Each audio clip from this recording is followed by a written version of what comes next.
Mamamızda babayı bugün çok düşer. Bak. Ne geçiyorsunuz?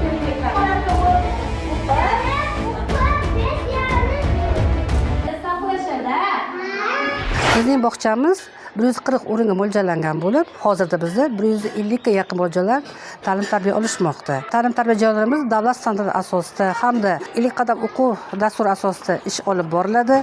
Hozir bizda 21 ga yaqin pedagog xodimlar, mutaxassislar ishlab kelishmoqda. Hozirda bizda mana mutaxassis qizlarimizdan hozir 6 tasi oliy ta'lim muassasalarida tahsil olishmoqda. Yana 5 ta qizimiz bu yil reja asosida oliy ta'lim muassasalariga hujjat topshirishgan. Asosiy tarbiyalanuvchilarga 5 ta markaz orqali ta'lim-tarbiya jarayonlari olib boriladi.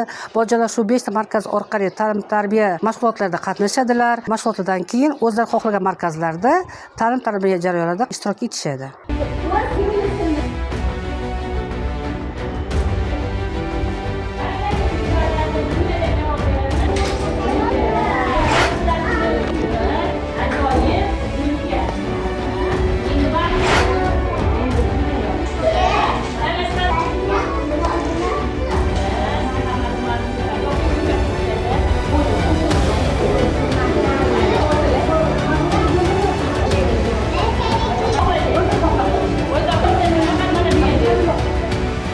Bizning ta'lim tashkilotimiz outsourcing xizmatdan foydalanadi. 10 kunlik mavsumiy menyu asosida ovqatlar tashkil etilgan.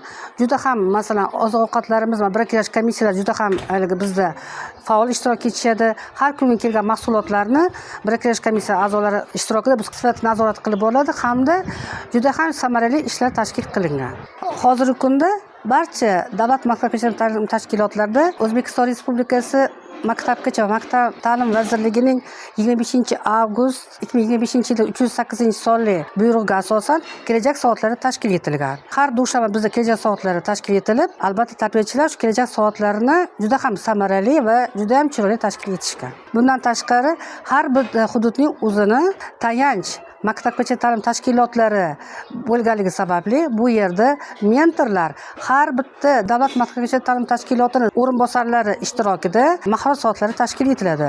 Bu yerda albatta mahorat soatlari juda ham samarali, juda ham chiroyli tashkil etilgan bo'lib, har bitta mahorat soatlarini bog'chalarda an'anaviy usulda amalga oshirib ta'lim-tarbiya jarayonlari tashkil etiladi.